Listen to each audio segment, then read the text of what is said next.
I'm Marissa, 35 years old, a single mom living in Portland. Never in my wildest dreams did I think my own sister would betray me. Growing up, Sophia and I were inseparable. After my divorce left me struggling, I finally managed to rebuild a stable life for myself and my daughter, Emma. But then one day, I noticed something horrifying. $56,000 had vanished from my accounts. And with it, Sophia disappeared, running off with her new boyfriend and leaving me with nothing. I was shattered until Emma, just 9 years old, said something that turned everything upside down.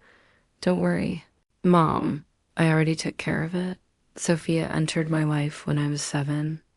I still remember the day my parents brought her home from the hospital, her tiny hand clutching mine as if we already belonged together. Despite the gap in our ages, we built a bond that felt unbreakable. I taught her how to ride her bike, helped with schoolwork, and kept the monsters away at night when she was scared. She shadowed me everywhere wearing my old clothes, copying my habits, and looking up to me like I was her hero. We whispered secrets, shared dreams, and spoke in that special language only siblings can understand. Life at home wasn't perfect. Our parents fought constantly. On those nights, Sophia would crawl into my bed and I'd tell her stories until she drifted off. Things only got worse as we got older. By the time I turned 18 and Sophia was just 11, our parents finally split. The divorce was ugly. They used us like pawns in their endless battles. Mom moved across the country for a fresh start, while Dad buried himself in work and a new girlfriend half his age. My plans to leave for college crumbled. Someone had to stay for Sophia, and that person was me. I put my education on hold and started working at a small retail shop. Every morning, I woke Sophia for school, made her breakfast, checked her homework. Every night, I cooked dinner, helped her with assignments, and made sure she felt safe. I wasn't just her sister anymore. I became her stand-in mom, her counselor, and her best friend all at once. "Marissa, you shouldn't have to take all this on," Dad would mumble during his rare appearances, guilt flashing in his eyes before he disappeared again. "She's my sister," I always told him. And to me, that was reason enough. When Sophia started high school, I was already working 2 jobs. My friends were graduating from college while I spent my days serving coffee and my nights waitressing just to keep us afloat. But seeing Sophia thrive made every sacrifice worth it. She was smart, popular, and determined. When she was accepted into college with a partial scholarship, I felt as proud as if it had been my own achievement. "I'll pay you back someday for everything you've done," Sophia promised me the night before she left. "Just succeed. That's all I'll ever ask for," I told her. Even though our bank account was nearly empty after buying her dorm supplies at 25, I met Ryan. He was charming, ambitious, and seemed to truly adore me. Within a year, we were married, and I was pregnant with Emma. For a while, life felt like everything I had dreamed of. Sophia was excelling in college.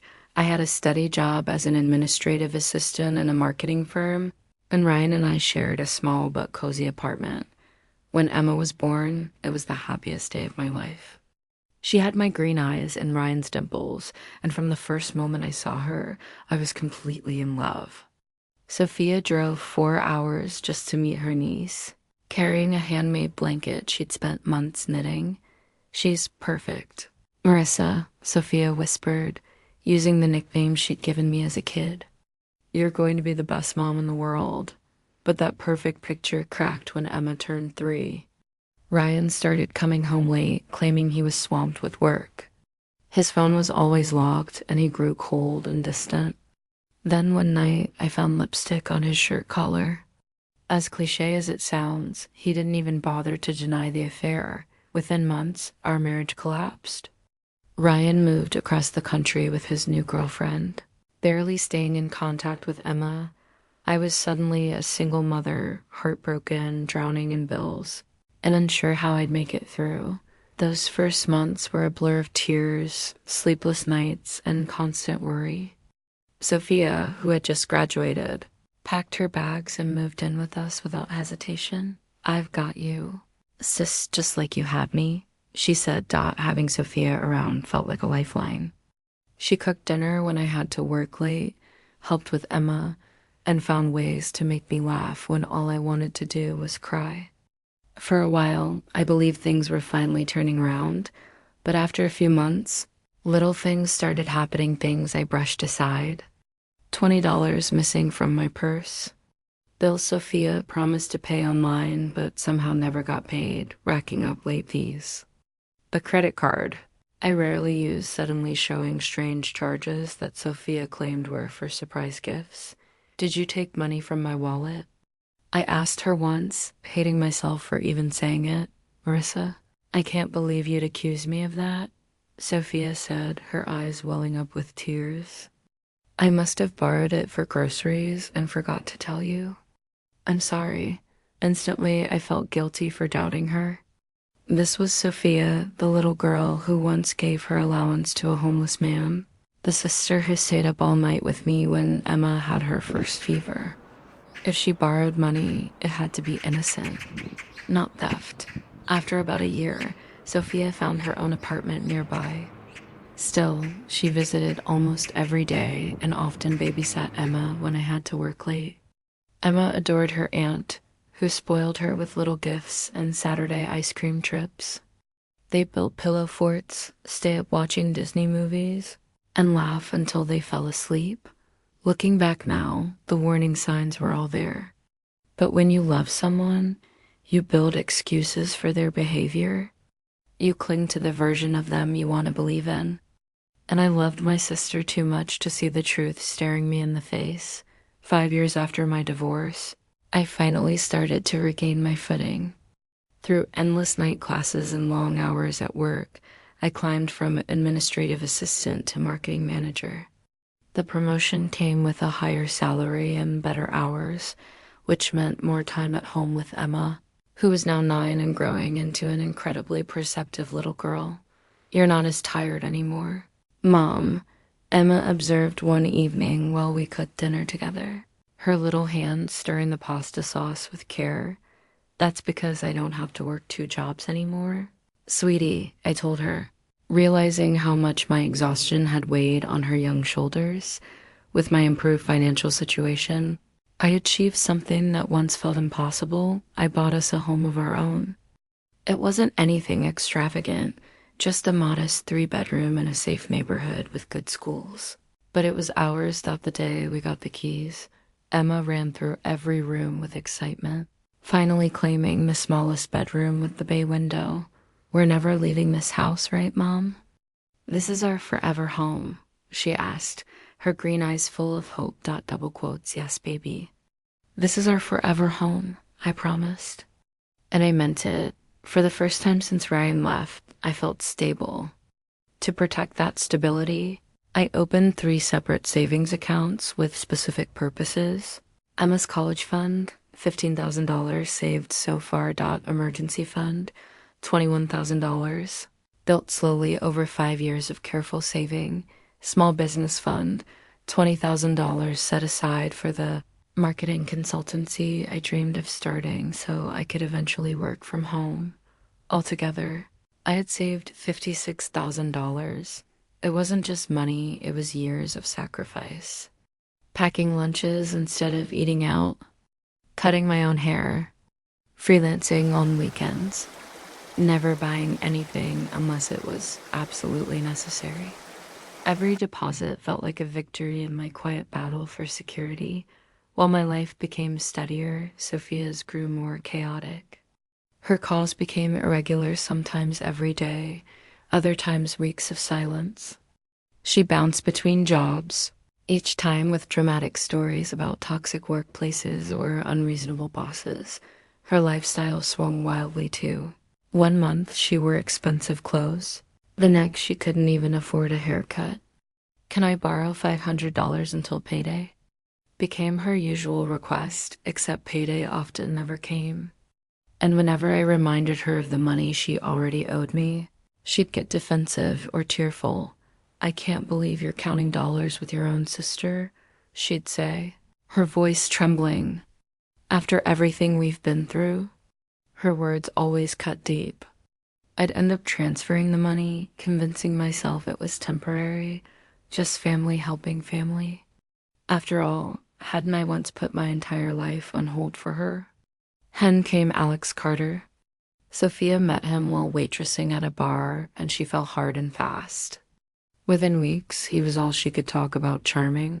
Ambitious Alex, who supposedly had big dreams and even bigger personality. "He's going to start his own business," she gushed. "He just needs some capital to get it going." When I finally met him at a dinner I hosted, something about him immediately felt off. Alex was conventionally handsome, with perfectly white teeth and clothes that seemed far too expensive for someone who described himself as between opportunities. He clung to Sophia possessively, finishing her sentences and keeping his arm tightly around her waist. "What kind of business are you planning to start?" I asked politely over dessert. "Import and export," he answered smoothly. "It's all about connections. Who you know, not what you know." But whenever I pressed for details, his answers slid away like oil on water. He was practiced at being vague, and what unsettled me even more was how his eyes seemed to scan everything in my house, my furniture, my laptop, even the pictures on the wall, as though calculating their worth. He asked pointed questions about my job, my salary, and my savings. After they left that night, Emma tugged at my sleeve. "I don't like him, Mom," she said simply. "Why not, sweetheart?" I asked. "He looks at our stuff weird. And he made Aunt Sophia cry in the bathroom." I heard them. I brushed it off at the time, telling her, "Sometimes adults just argue. It doesn't mean he's a bad person." But deep down, her words stayed with me. I should have listened to my daughter. Her instincts were sharper than mine. Sophia's requests for money grew more frequent once Alex became a fixture in her life. She suddenly needed money for car repairs, medical bills, deposits for new apartments she mysteriously had to move into without notice. Each time, her gratitude was effusive, yet always short-lived, because another emergency inevitably followed. Then, 2 months ago, I was preparing for an important 3-day business conference in San Francisco when my phone rang. It was Sophia, sobbing so hard I could barely understand her. "Alex and I got evicted," she cried. "The landlord gave us no warning. We have nowhere to go." Without hesitation, I offered the spare bedroom in my home until they found another place. "Stay as long as you need," I assured her. "Mrs. Miller next door can help with Emma while I'm gone." The night before my trip, Sophia approached me with a request that made my stomach tighten. "Can you give me your banking password?" she asked. "Just in case there's an emergency while you're away. What if something happens to Emma and we need money for the hospital?" I hesitated. Money had always been a sensitive topic between us, and whenever I set boundaries, Sophia accused me of not trusting her. "I already left an envelope with emergency cash in my dresser," I told her, "and I'll have my phone on me the whole time." Her face fell. "You still don't trust me, do you? After everything we've been through?" "I'm 30 years old, Marissa, not a child. I didn't want an argument on the eve of my big trip." Against my better judgment, I gave her the password, but made her promise it was only for a real emergency. The next morning, as I left for the airport, Sophia and Alex waved from the porch with Emma standing between them, already dressed for school.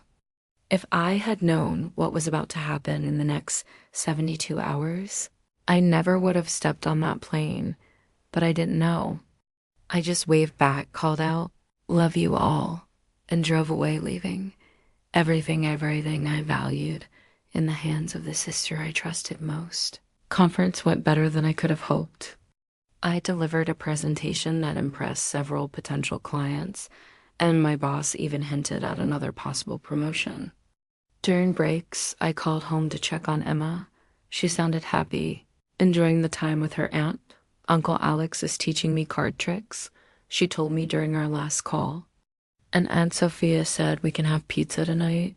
That sounds fun, sweetheart. I'll be home tomorrow afternoon, and we can have a movie night, just the two of us. Okay.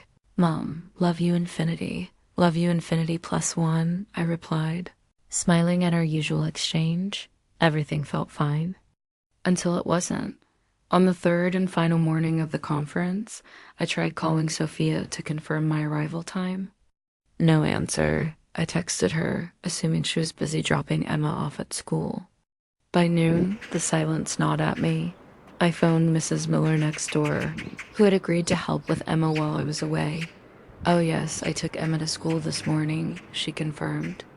Sophia asked me to keep her after school too, said she had some errands. Is everything all right? I'm sure it's fine, I said, more to reassure myself than her. Probably just phone issues. As I waited to board my flight, I decided to check my bank accounts, something I hadn't done in days.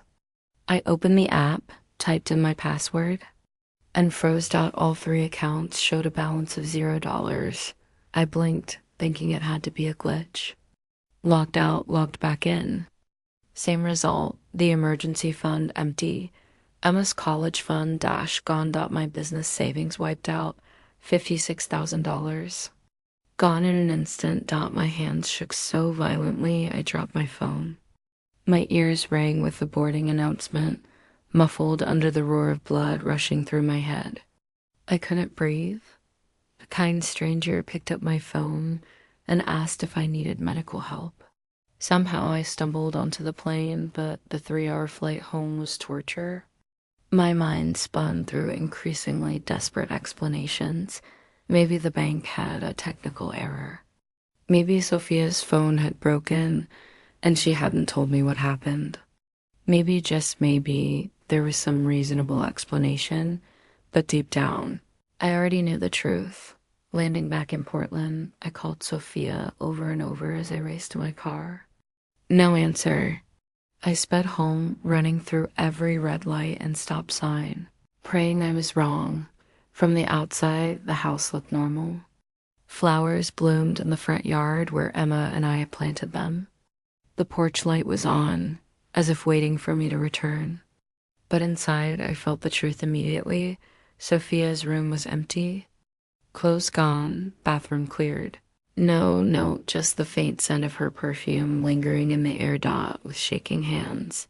I called the police. The officer who arrived listened patiently as I explained. Family fraud is, unfortunately, common, he said flatly while typing details into his tablet.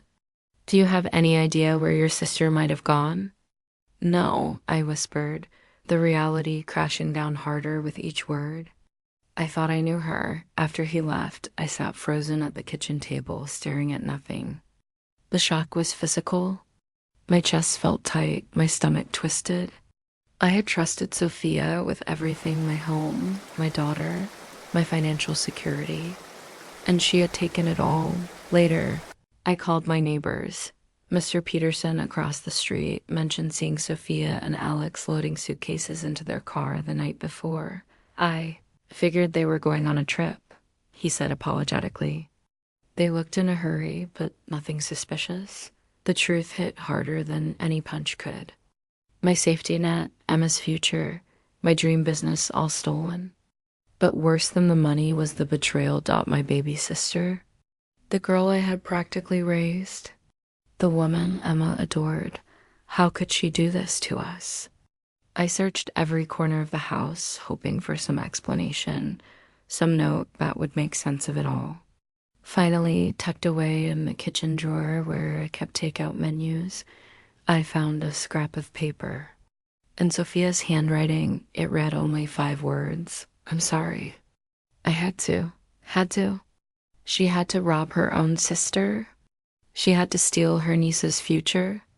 No explanation could ever justify this. The hardest part was yet to come telling. Emma. How do you explain to a 9-year-old that the aunt she adores has destroyed everything you've worked for? How do you preserve a child's trust when someone so close betrays it completely? When I picked Emma up from Mrs. Miller's that afternoon, I tried to steady myself. But one look at my face and her smile faltered. "What's wrong, Mom?" "Let's talk at home, sweetheart." Sitting together on the living room couch, I struggled to find words. "Honey, something bad happened. Aunt Sophia and Alex took all the money from our savings accounts. All of it?" Emma whispered. "Even the college money?" "Yes," I admitted, tears streaming down my face. "All of it. And they left without telling us." I broke down, sobbing for the money, the betrayal, the broken relationship, and the daughter who deserves so much better than this mess. I felt like I had failed her, failed to protect her, failed to see the danger in time, but Emma didn't cry. She didn't panic. Instead, she sat calmly, her expression far older than her years. "Don't worry, Mom," she said firmly. I handled it. Through my tears, I blinked at her in confusion. "What do you mean you handled it?" Emma stood, walked to her bedroom, and returned with my old smartphone, the one I had given her for games after I upgraded.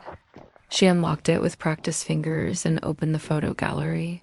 "I never liked Alex," she explained. He smiled weird, not with his eyes.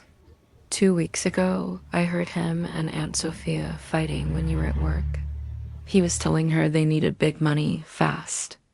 I got scared, so I started recording them. She handed me the phone and tapped play on a video dated 10 days earlier. The shaky footage showed my kitchen from behind the fruit bowl. Sophia and Alex were arguing in hushed but intense voices. "Your sister's loaded," Alex hissed. 3 accounts with almost 60 grand. "We could use that. I'm not stealing from Marissa," Sophia whispered back, her face pale. "She raised me. She's done everything for me. I can't betray her." "I'm not stealing from Marissa," Sophia whispered back, her face pale. "She raised me. She's done everything for me. I can't betray her. She owes you," Alex snapped. "Besides, it's borrowing, not stealing. We'll pay her back once my deal comes through."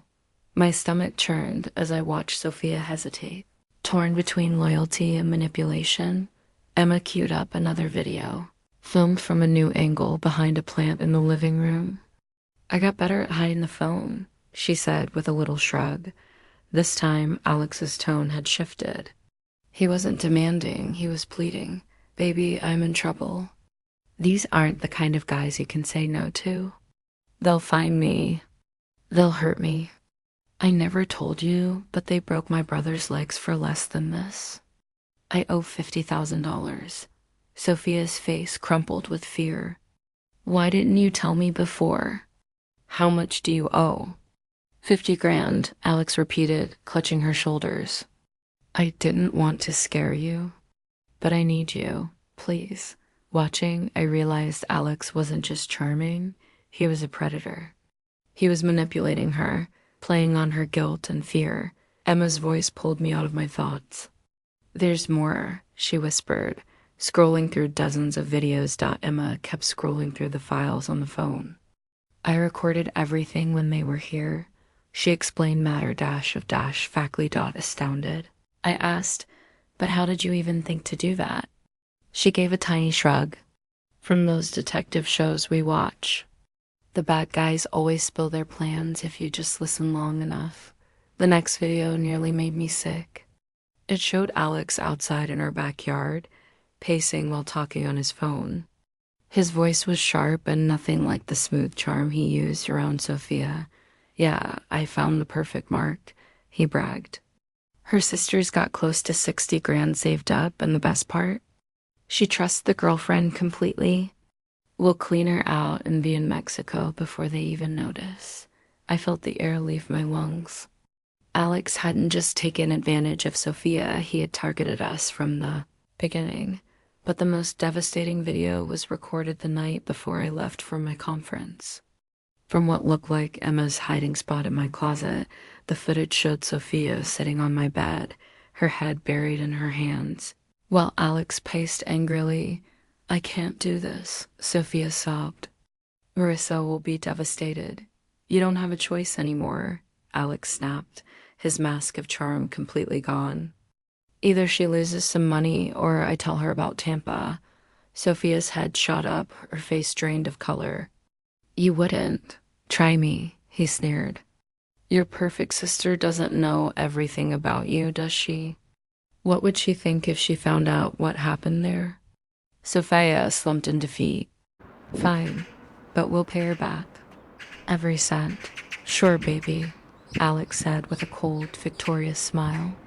"Whatever you say." I paused the video, my heart racing. "Tampa?" Sophia had never mentioned Tampa to me before. "There's more," Emma said quietly. She pulled out a small notebook from her pocket. "I wrote down their conversations when I couldn't record them. His real name isn't Alex, it's Daniel Carter. He told Aunt Sophia never to call him that, but I heard her say it when they were fighting." I stared at my daughter, hardly believing what I was hearing. Well, I had been blind with trust. My 9-year-old had been conducting a full-blown investigation. "And one more thing," Emma continued. She opened another app on the phone. "I set up your laptop in the guest room as a hidden camera. I told Aunt Sophia it was for a school project, but I was actually using that spy program you installed when you thought I was gaming too much. The irony might have made me laugh in another situation. The parental monitoring software I once used to watch my daughter was now helping her catch." Criminals.Emma pulled up a clip showing Alex rifling through my desk drawers. He found the note with my banking password and snapped a photo of it. Later, the video showed him on my laptop, logging into my accounts and jotting down details. "I saved everything to your cloud," Emma explained.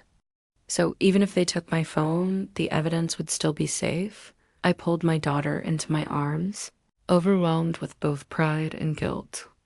"Emma, you're incredible. But why didn't you tell me sooner?" She tensed slightly. "I tried, Mom. I told you I didn't like Alex. I told you I heard them fighting. But you said I was just jealous." Shame burned through me. She was right. I had dismissed her warnings because I couldn't imagine my own sister betraying me. "I'm so sorry I didn't listen," I whispered into her hair. Emma pulled back, her eyes wise beyond her years. "It's okay, Mom. Adults make mistakes too. That's why I made sure to get the proof so you believe me." In that moment, I realized the roles had shifted. My child had been the protector, while I was the one blinded by love and denial. "What do we do now?" she asked seriously. I took a deep breath, steadying myself. "Now," I said firmly, "we take this evidence to the police. And we find Aunt Sophia and Alex before they spend every dollar." The very next morning, I called the police station and asked to speak with a detective about the evidence Emma had collected. Unlike the dismissive response I'd received before, this time they told us to come in immediately. Emma insisted on bringing her entire investigation kit, the phone, her notebook, and even a folder where she had printed screenshots from the most important videos.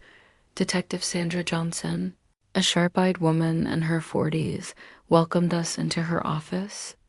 She reminded me of those no-nonsense teachers from school who never let anything slip by them. To my surprise, she turned her attention directly to Emma. "I understand you've gathered some evidence," she said. "Seriously?" Emma nodded solemnly. "I have video, audio, and written notes," she replied, sounding like a miniature FBI agent. Under other circumstances, I might have laughed, but the weight of the situation made me sit silently in awe of my daughter. For the next hour, we showed Detective Johnson everything. She watched the videos carefully, sometimes pausing to jot down notes or ask questions. When we reached the part where Alex mentioned his real name, her expression sharpened. "Daniel Carter," she repeated, typing quickly into her computer. A moment later, she turned her screen toward us. It was a mugshot. Alex, or rather Daniel, looked far less polished than the smooth-talking man who had infiltrated our lives.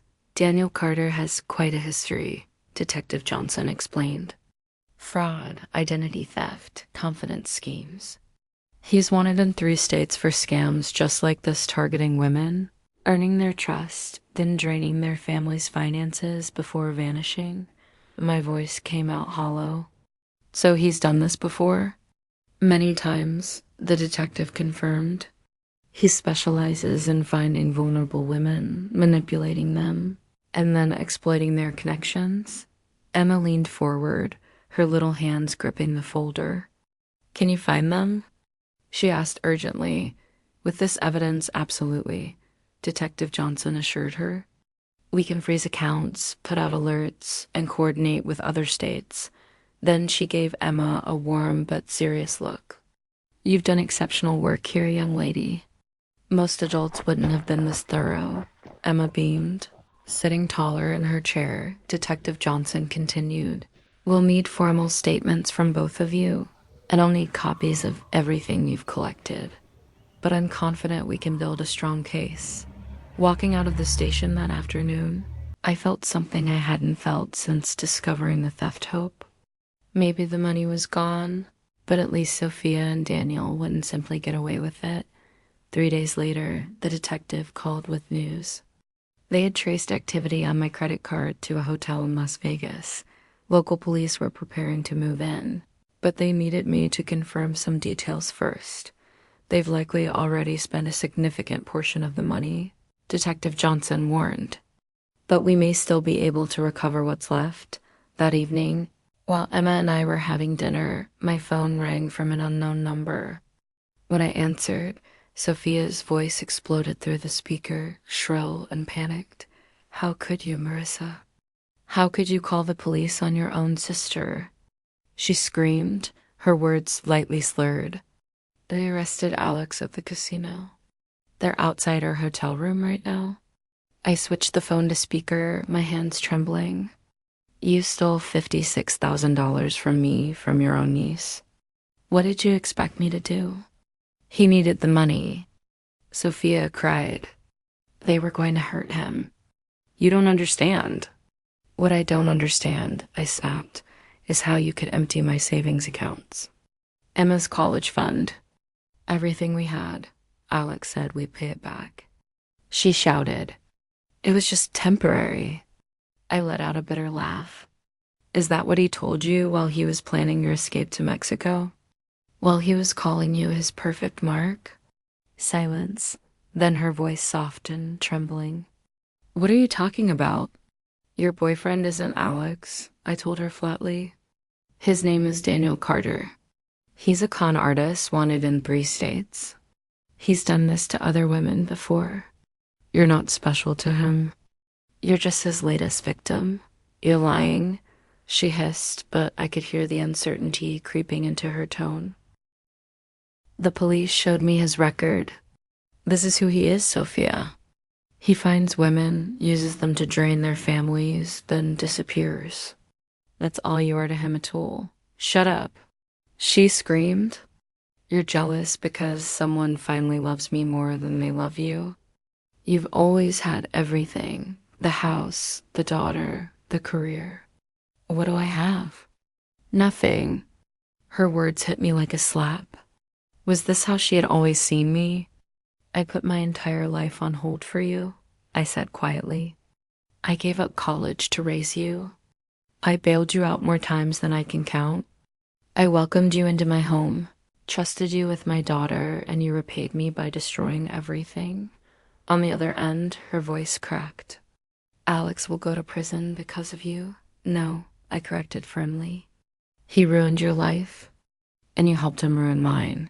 How much of our money is left, Sophia? I asked, my voice shaking but steady enough to demand the truth. There was a pause. I don't know. Alex handled everything. My chest tightened. How much did you spend? Another pause, longer this time.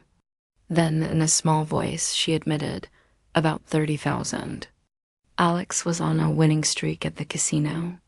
He said we'd double it, then triple it, 30,000. Gone in just 3 days. More than half of everything I had saved over years of sacrifice. Suddenly, her voice dropped, panicked. The police are knocking. What do I do, Marissa? For a moment, her use of my childhood nickname nearly broke me. I could almost see her as that little girl who used to follow me everywhere, clutching my hand for comfort. Tell them the truth, I said firmly. All of it. They'll arrest me too. She wailed. Probably, I admitted. I can't go to jail. Please, Marissa, tell them I didn't know. Tell them Alex forced me. Did he? I asked coldly. There was a long silence. Not exactly, she finally whispered. But he said things about Tampa. He threatened to tell you what happened there. Tampa? The name cut through me like glass. What happened in Tampa, Sophia? But before she could answer, there was commotion in the background. The police are coming in. I have to go. She shouted. Sophia, wait. The line went dead. I sat there staring at my phone, the unanswered question burning in my mind. What had happened in Tampa? What secret was so dark Alex could use it to control her? Emma, who had been listening quietly the entire time, placed her small hand over mine. Aunt Sophia sounds scared, she observed softly. Yes, I admitted, my throat tight. She is scared. She made terrible choices, and now she has to face the consequences. Will she go to jail like Alex? Emma asked, her green eyes wide. I hesitated. How could I explain the justice system to a 9-year-old? I don't know, sweetheart. It depends on whether she tells the truth. Emma nodded seriously. She should. That's what you always say, that telling the truth is most important. Her words pierced me. Out of the mouths of children comes the simplest wisdom. Emma was right. The truth was all that mattered now, not excuses, not manipulation, but facing reality head-on. Later that night, Detective Johnson called again. Alex Daniel Carter had been arrested on multiple outstanding warrants. Sophia was being held as an accomplice, but she was cooperating with investigators.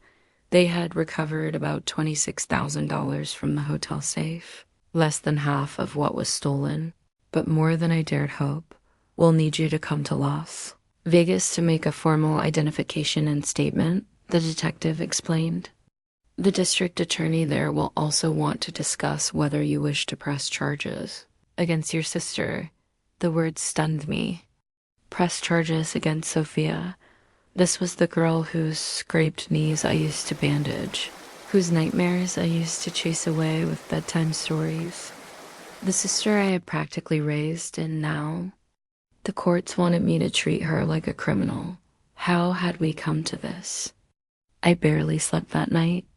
The idea of pressing charges against my own sister tore at me.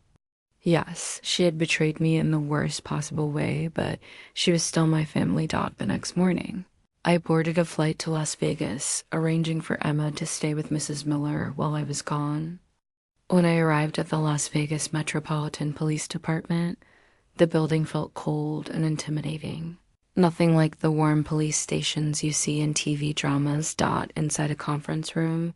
I met Maria Vasquez, the district attorney assigned to the case. She was brisk and professional, laying out the evidence against both Daniel Carter and Sophia double quotes. Mr. Carter is facing multiple felony charges across several states, she explained. Given his prior convictions, he's looking at significant prison time. Your sister's situation, however, is more complicated. My stomach sank. Complicated how? I asked, clutching a cheap styrofoam cup of burnt coffee like it was a lifeline. She's a first-time offender and she's cooperating, Ms. Vasquez said. She claims Carter manipulated and threatened her, which might be true based on his history. But she tapped the folder in front of her. The evidence your daughter collected shows that Sophia ultimately made the conscious choice to participate. The mention of Emma's recordings made my chest ache. My 9-year-old's detective work was now part of a criminal prosecution. What charges is she facing? I asked, my throat dry. Grand theft, fraud, identity theft, Ms. Vasquez replied. Though the last one might not hold, since she had authorized access to your home. She could be looking at up to 5 years, possibly more with aggravating factors. 5 years. I whispered, the words almost choking me. My sister locked up until she was 35. The thought made me nauseous, isn't there? Isn't there any alternative? I asked hesitantly. Ms. Vasquez studied me carefully. You're considering not pressing charges? I don't know, I admitted, my voice breaking. She's my sister. I practically raised her after our parents divorced. I can't just... I trailed off, torn between anger and love. Family fraud is one of the hardest cases we deal with, Ms. Vasquez said, her voice softening just a little, but also one of the most damaging. Your sister didn't just steal money, she shattered your trust. I nodded, staring into my coffee. I knew she was right. There is one possible alternative, the DO continued. If your sister testifies against Daniel Carter and provides useful information about his other crimes, we could negotiate a plea deal. Something much lighter than 5 years. What would that mean? I asked quickly, clinging to the idea. Possibly 18 months in a minimum security facility, followed by probation and restitution orders. It would depend on her cooperation and the value of her testimony. 18 months still sounded unbearable, but it was better than 5 years. At least there would be a chance for her to rebuild afterward. And restitution meant she'd have to repay what was taken, slowly but surely. Can I see her? I asked after a long silence. Vasquez made a call, and 30 minutes later, I was escorted into a small, sterile room with a metal table bolted to the floor. When Sophia walked in, I barely recognized her. Her usually flawless hair hung limp, her face pale and drawn. Instead of designer clothes, she wore an orange jumpsuit that made her look small and fragile. Without makeup, she looked younger, almost like the little sister I remembered from years ago. Marissa, she whispered, her eyes filling with tears. I didn't think you'd come. I need answers, I said flatly. Though inside my emotions were spinning like a storm dot, we sat across from each other, the gulf between us wider than the metal table could ever measure. They arrested Alex, Sophia said quietly, as if I didn't already know. They found fake IDs, passports with different names. He was planning everything. His name isn't Alex, I reminded her firmly. It's Daniel Carter. And yes, Detective Johnson told me he's wanted in multiple states. Sophia's face crumpled. And for the first time in a long time, she looked less like a woman and more like the frightened girl I once knew. I didn't know, she whispered desperately. I swear, I didn't know who he really was. Maybe not at first, I said evenly. But you knew exactly what you were doing when you emptied my accounts. That was Emma's college fund, Sophia. Her future. At the mention of Emma, she flinched. Her voice broke. How is she? Confused, hurt. She loved you. She looked up to you. Sophia covered her face with her hands. I ruined everything, yes, I said, refusing to soften the truth. You did. What I need to know now is why. What happened in Tampa? What did Daniel hold over you? Her hands dropped, and her eyes widened in shock. How do you know about Tampa? I heard it on the recording, I told her. Emma caught him threatening to tell me. What did you do that was so terrible he could use it to control you? Sophia glanced nervously at the guard in the corner, then leaned across the table, lowering her voice. 2 years ago, I was in Tampa with some friends. I met this older guy at a club. He was wealthy, successful, or so I thought. We went back to his hotel. The next morning, I saw his wedding ring on the bathroom counter. He'd taken it off at the club. When I confronted him, he offered me money to keep quiet. My stomach turned. And you took it, she nodded miserably. $10,000. I was broke and about to be evicted. At first, I told myself it was a one-time thing, but then he kept calling whenever he was in town, offering more money. It went on for months before I finally blocked his number and left. I swallowed hard. That's blackmail, Sophia. Her laugh was hollow. I didn't think of it that way then. I told myself he was paying for my time. But when Daniel found out, he used it against me. He said if I didn't help him get your money, he'd tell you everything. That you'd be disgusted with me, that I'd lose you and Emma forever. So instead, you chose to steal from us, I said bitterly. Tears welled in her eyes. I believed him when he said we'd pay it back. He even showed me fake investment returns, business plans. It all looked real. By the time I realized what he was actually doing, we were already in Vegas, and he was throwing away thousands at the casino. I stared at her, trying to decide if she was lying to save herself or if she truly had been manipulated by a con artist. The truth was probably somewhere in the middle. She wasn't innocent, but maybe not entirely ruthless either. The DIA is offering you a deal, I told her at last. Testify against Daniel, and they'll reduce your sentence. 18 months instead of 5 years. Her eyes widened, a flicker of hope breaking through her fear. You'd do that for me? After what I did? I'm not doing it for you, I said coldly. I'm doing it because sending you away for 5 years won't get my money back. At least this way, you'll have to make restitution. You'll have to pay us back. Her face fell at my bluntness, but she nodded. I understand, do you? I asked, my voice rising. Because you need to realize what you've done. You didn't just take money. You betrayed me. You broke Emma's heart. You destroyed our family's trust, and that's something you can't just pay back. Tears spilled freely down her cheeks. I know, she whispered. And I'll spend the rest of my life trying to make it right. I promise. I pushed my chair back and stood. Promises from you don't mean much right now. Take the deal. Cooperate fully. Pay back every cent you can. That's the only way forward. Marissa, wait, she called as I reached the door. Do you think you'll ever forgive me? I froze, the question hanging heavy in the air. Finally, I turned back, my voice low but honest. I don't know. Right now, I can't even imagine it, and I returned home from Las Vegas. Emma was waiting on the porch, bundled up in her favorite hoodie, her eyes searching my face for answers. I knelt down and hugged her tightly, breathing in the comforting scent of her strawberry shampoo. Did you see Aunt Sophia?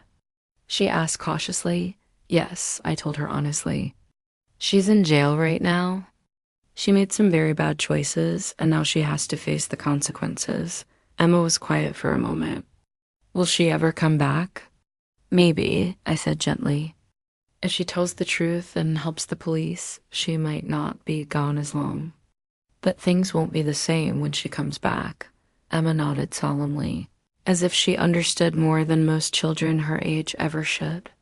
Then, with a seriousness that startled me, she said, I still love her. Mom, but I don't trust her anymore. Her words pierced my heart.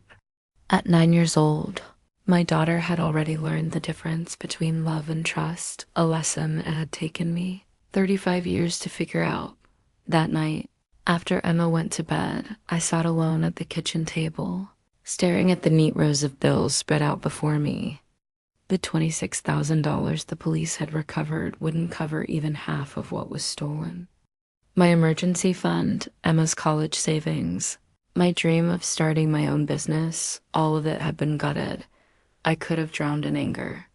I could have let bitterness poison what was left of my spirit. But as I sat there, I thought of Emma, my brave, sharp, incredible daughter who had been the one to see the truth when I couldn't. She didn't need me to collapse. She needed me to fight back, so I made a decision. I would rebuild. Every dollar, every ounce of security, I'd claw it back piece by piece. And I wouldn't just rebuild for myself. I'd rebuild for Emma Dot the very next morning. I called my bank and set up new accounts with stronger safeguards. I spoke with a financial advisor about fraud protection. I even enrolled in identity monitoring services. Sophia's betrayal had shaken me, but it had also forced me to become sharper, tougher, wiser. When I told Emma my plan over breakfast, she smiled. "See, Mom, you're like a superhero. You always get back up." Her words made me laugh through the ache in my chest. Maybe I wasn't a superhero, but I was a mother. And that meant no matter how hard life knocked me down, I had no choice but to rise again. Weeks later, Detective Johnson called with an update. Daniel Carter had taken a plea deal in exchange for information about his associates.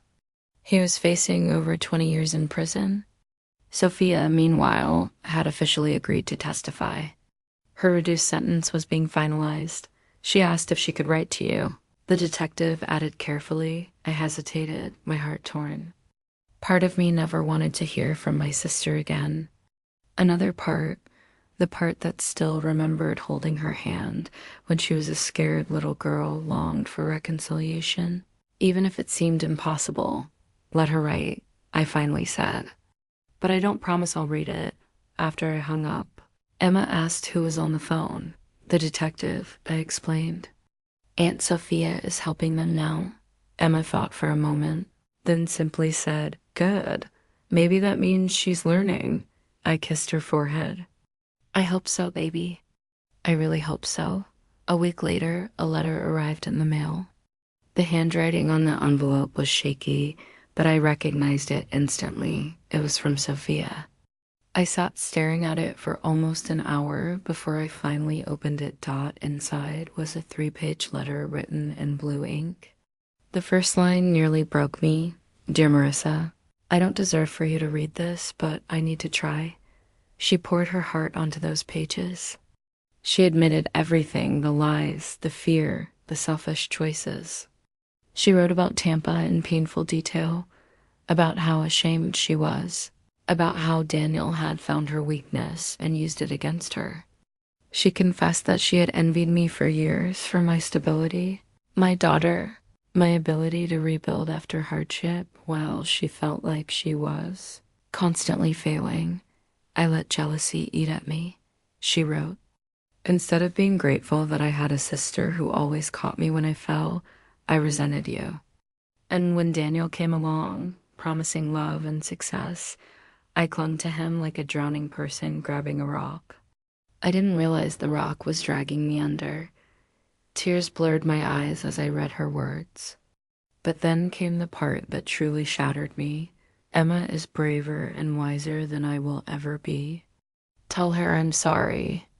Tell her I hope someday she can forgive me, even if you never can." I set the letter down, my hands trembling. Emma was at the kitchen table coloring, and when she saw my face, she tilted her head. "Was it from Aunt Sophia?" She asked softly. "Yes," I said. "She is very sorry." Emma considered this for a moment, then went back to her drawing. "Sorry doesn't fix everything, but it's a start." Her words struck me again with their simple wisdom.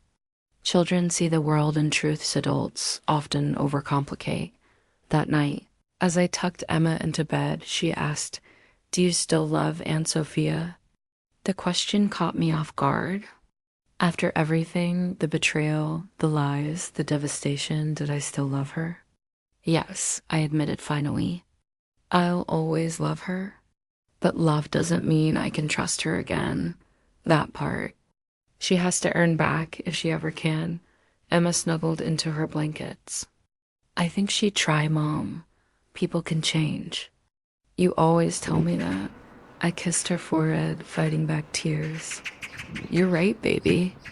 People can change, but they have to want it." Later that night, I tucked Sophia's letter into a drawer.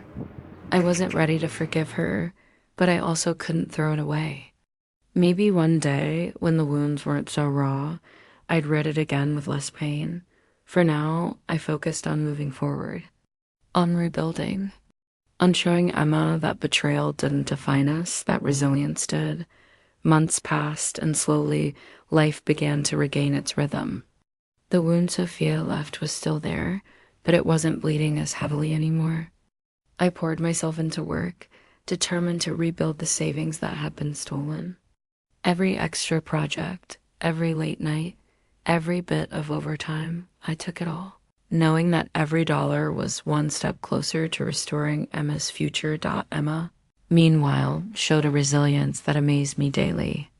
She never once complained about the things we had to cut back on: the canceled vacation, the postponed dance lessons, the smaller birthday party.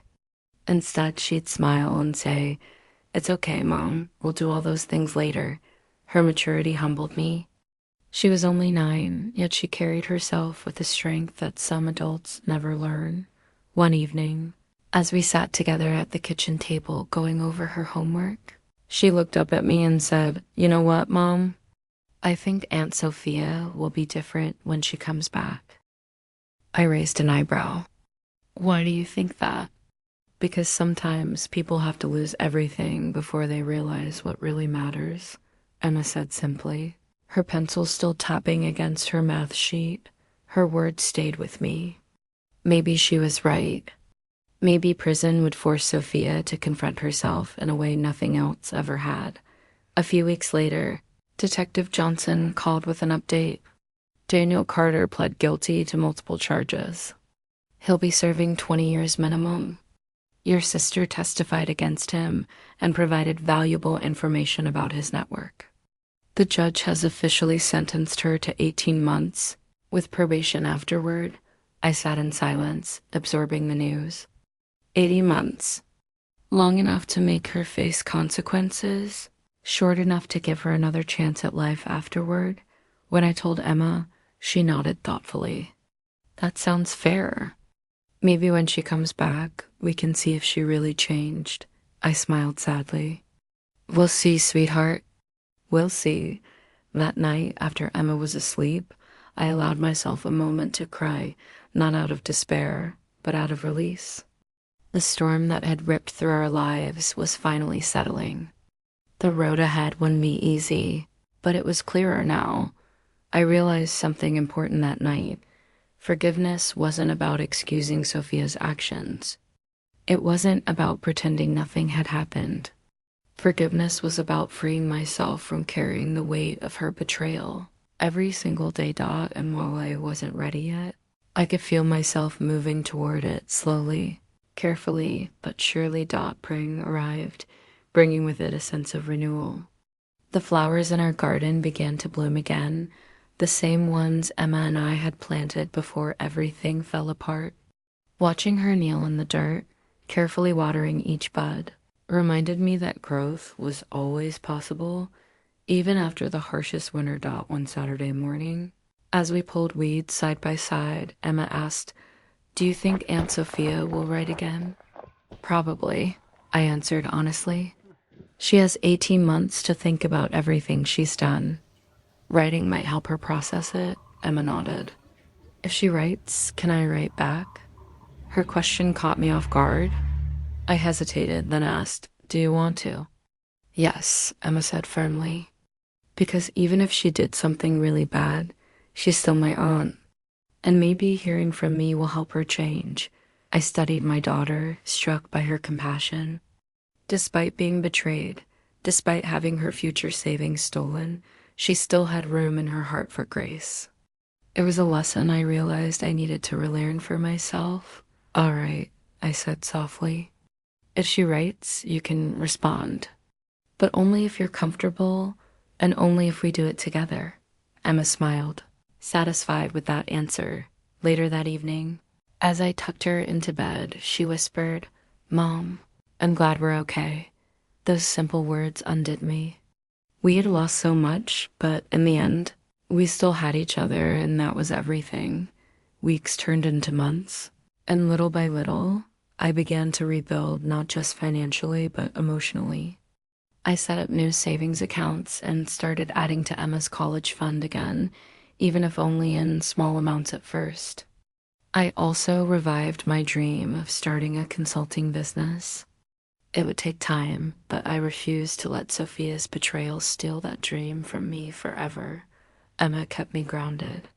Every laugh we shared, every quiet dinner, every bedtime story reminded me why I had to keep moving forward. One evening, as I watched her sleep, I realized something profound. Sophia had stolen money, yes, but she hadn't stolen my strength, my determination, or the bond between me and my daughter. If anything, she had made that bond stronger than ever, and that was something no betrayal could ever take away. Summer arrived, and with it came a strange sense of peace. Life was far from perfect, but the chaos had settled into something I could manage. I worked, saved, and spent every possible moment with Emma, determined to give her stability no matter what storms came our way. One afternoon, a letter from the prison arrived. This time, Sophia's handwriting was steadier. Inside, she wrote about the programs she had joined: counseling, addiction support groups, and even a financial responsibility class. "I'm finally facing myself," she wrote. "It's not easy. Most days, I hate what I see. But I'm learning. I'm trying. I don't expect forgiveness, but I hope one day I'll be worthy of it." At the bottom of the letter, she had written something just for Emma. "Tell my sweet niece that I'm proud of her. She's stronger than I ever was. She saved you, and maybe she saved me too." When I read those words aloud, Emma's eyes lit up. "See, Mom? She's changing." "I told you," I smiled, though my heart still carried its scars. "Maybe you're right, sweetheart. Maybe she really is." Emma thought for a moment, then asked, "Do you think we'll ever all be together again? Like before?" Her innocent question broke something inside me. I wanted to tell her yes, that everything would go back to the way it was. But the truth was more complicated. "I don't know, baby," I admitted softly. "But even if things are different, we'll still be okay. Because we have each other." She nodded, satisfied with that answer, and went back to drawing in her notebook. That night, after Emma was asleep, I sat alone with Sophia's letter in my hands. I wanted to believe her words. I wanted to believe that 18 months behind bars could transform her into someone I could trust again, but trust isn't something you can rebuild overnight. It takes time, consistency, and proof. Sophia would have to earn it not through promises, but through actions. Still, for the first time in a long while, I felt a flicker of cautious hope. Maybe one day, forgiveness wouldn't feel impossible. As autumn rolled in, the house began to feel warm and alive again. Emma and I decorated for Halloween, baked pumpkin bread, and planned Thanksgiving, just the two of us. Life wasn't easy, but it was ours, and that made it beautiful. One crisp evening, while Emma was doing homework at the table, I received another call from Detective Johnson. "I thought you'd want an update," she said. "Your sister has been cooperative in every interview. Her testimony has helped us secure charges against several of Carter's associates. It's clear she's committed to making things right." I let out a slow breath I didn't realize I'd been holding. "Thank you for telling me." After I hung up, Emma looked up from her math sheet. "Good news?" "Better than I expected," I admitted with a small smile. "Aunt Sophia is helping the police, and it's making a difference." Emma grinned. "Told you she would." That night, as I tucked her in, she whispered, "When Aunt Sophia comes home, can we visit her?" Like, really visit her? Not just letters? The thought made my chest tighten. "We'll see, sweetheart. It depends on how things go. But if she keeps working this hard to change, maybe." Emma nodded, her eyes heavy with sleep. "I hope so." Later, when the house was quiet, I sat in the living room with a cup of tea, reflecting on how far we'd come. Months earlier, I had thought the betrayal would destroy me completely. But here I was, still standing, still fighting, still holding on to hope. I realized then that this whole ordeal had taught me something important. Forgiveness isn't a single moment. It's a journey.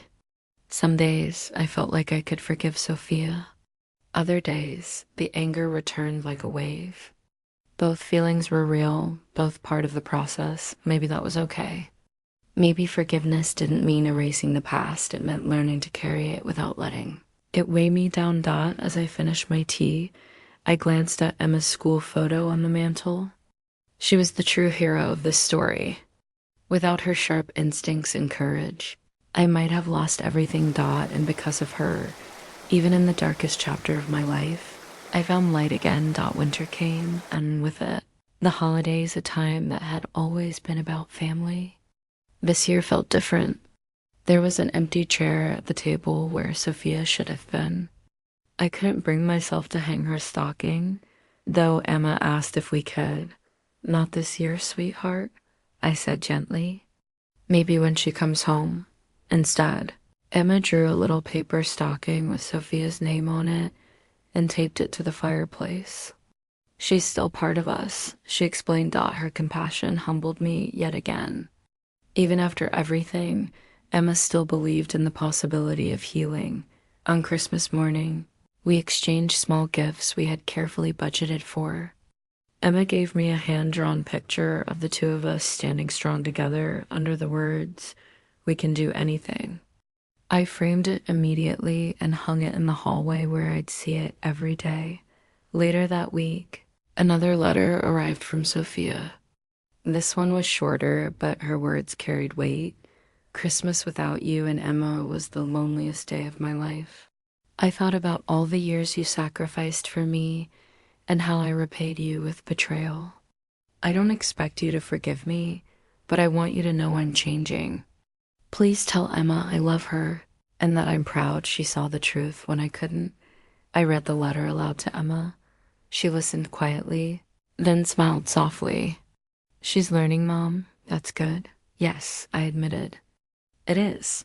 That night, after Emma went to bed, I sat alone by the Christmas tree, staring at the lights.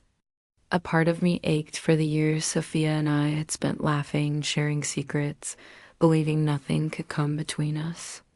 Another part of me knew things could never return to what they once were. But maybe, just maybe, they could become something new. I realized then that healing wasn't about pretending the pain never happened. It was about choosing not to let the pain define the rest of our story. And with Emma by my side, I knew we had the strength to write the next chapter, no matter how difficult. That's page 18, rewritten. Would you like me to continue with page 19 in the same rewritten style? You said colon yes, ChatGPT said.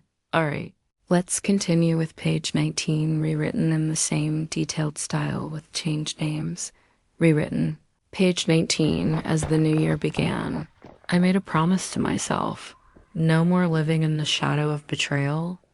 2025 would be about rebuilding, about moving forward, and about teaching Emma that strength isn't measured by what we lose, but by how we rise after loss. I set clear goals, replenishing Emma's college fund, expanding my professional network, and saving toward the business I still dreamed of starting.